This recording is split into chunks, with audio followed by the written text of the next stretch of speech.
Mga kapuso, nagbabadyang pumasok sa Philippine Area of Responsibility sa susunod na linggo ay isang potensyal na super typhoon.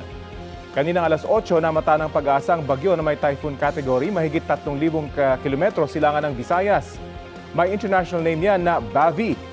Taglay nito ang lakas na hangin na aabot sa 130 kilometers per hour. Sa latest data ng pag-asa, posibleng lumakas pa bilang super typhoon ang nasabing bagyo bago pumasok sa PAR sa darating na Miyerkules. Kung sakali, tatawagan itong bagyong Inday. Posibleng tumbukin ng bagyo ang Northern Luzon. Hahatakin at palalakasin ito ang habagat. Paglilinaw ng pag-asa, posible pang magbago ang mga datos kaugnay sa parating na bagyo, kaya tumutok sa weather updates. Sa ngayon, easterly sa magpapaulan sa ilang bahagi ng Central at Southern Luzon kasama na ang Visayas.